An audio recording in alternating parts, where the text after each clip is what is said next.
عن النبي صلى الله عليه وسلم. Tonight's hadith is from the collection of both Sahih Bukhari and Muslim, narrated by Abu Hurairah radiyallahu anhu.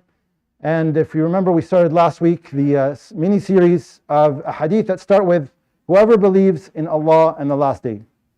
And the importance of these hadith is that true measure of iman, you cannot have iman without action, because these hadith call for iman, whoever believes in Allah on the last day, and it gives you a set of actions, and these actions are actually conducts, akhlaq. These are manners, and speak to someone's character. So somebody can't claim that they have iman without having character. They go hand in hand. We talked about that last week, and we also said that if we want to examine the level of iman in our hearts, the best way to do it is to look at our conduct, look at our character. And this is what these hadith tell us. And so this hadith, inshallah ta'ala, tonight is actually quite important. It's got a few characteristics that we need to be mindful of, inshallah ta'ala. عن النبي صلى الله عليه وسلم أنه قال: من كان يؤمن بالله واليوم الآخر فليقل خيرا أو ليصمت، ومن كان يؤمن بالله واليوم الآخر فلا يؤذي جاره، ومن كان يؤمن بالله واليوم الآخر فليكرم ضيفه. صدق رسول الله صلى الله عليه وسلم. So the hadith is, whoever believes in Allah and the last day, there are three parts. Each of these deserves its own lecture, wallahi. I will not do it justice in 5 minutes. So inshallah ta'ala, I'll do my best to get the main point across. The first one is, whoever believes in Allah and the last day should say good or be silent. فَلْيَقُلْ خَيْرًا أَوْ لِيَصْمُتْ. Say good or remain silent. There's no other option. And so what we have to do is, when we're talking, when we're communicating, we have to understand what we're saying, and so it has to go through a filter. Allah subhanahu wa ta'ala gave us all a way to filter with our intellect. So we have to think, is what we're going to say of value and benefit? And if it's not, shouldn't say anything.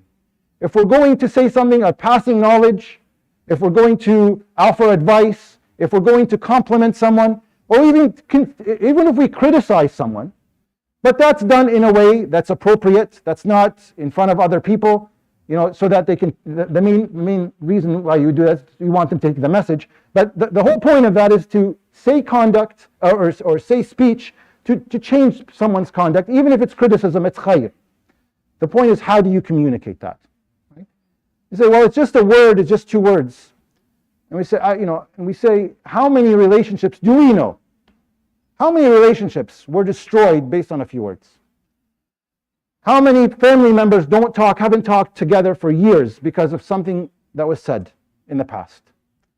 How many marriages are destroyed because of few words? Yes, there may be issues in the marriage, but they're exasperated because of argument that happens afterwards, or because of this issue. How many people, their self-esteem is completely destroyed for the rest of their life because of a word they heard when they were kids? And it destroys them, and it changes how they behave and react to people around them because of something that was said to them many years ago. How many people stop coming to the masjid or stop practicing Islam in general because of something that was said to them? Wallahi, this happened to me in another city. I won't mention which city and which masjid. I walk into the masjid for Isha. There are kids running around. I think Isha was done, and I was coming to see someone. And the older brother, who's actually qa'im ala al-masjid, he's running, helping to run the masjid. He held on to the kids and said, if you run and make noise like that, you will go to hellfire. What do you expect? They're going to come back to the masjid?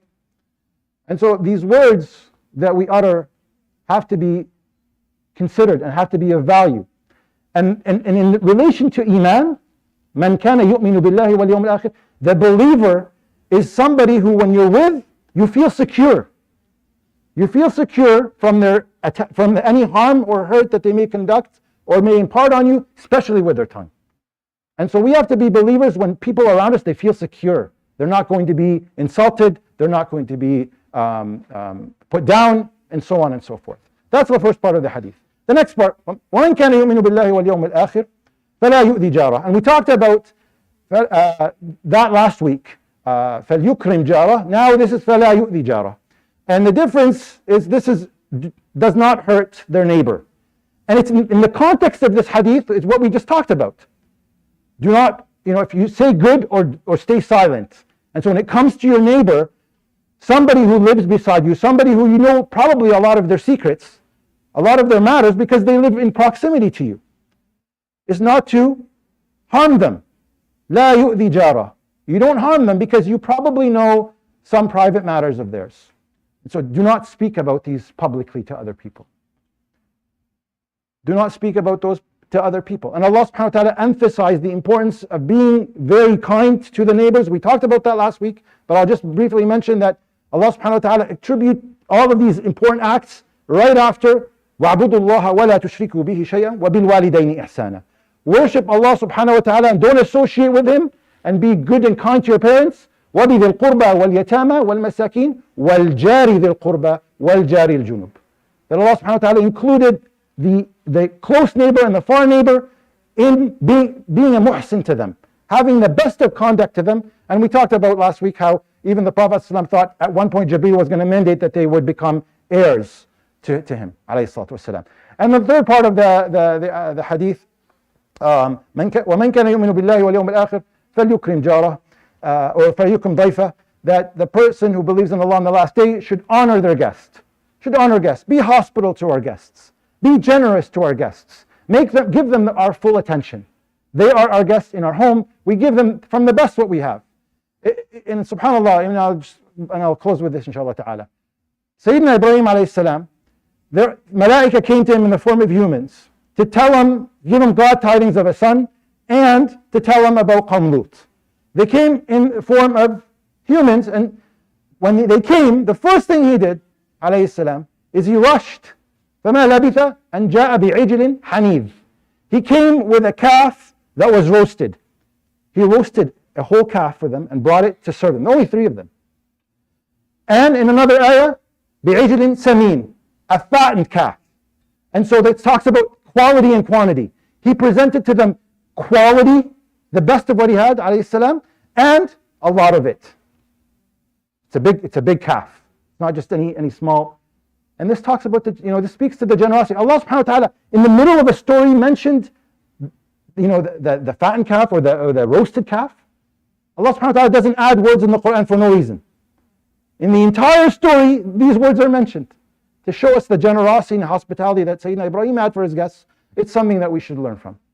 So I hope that was a benefit, inshallah ta'ala. These 3 important points that we can take with us and examine how our belief is with Allah subhanahu wa ta'ala in the last day by how we conduct ourselves in these areas.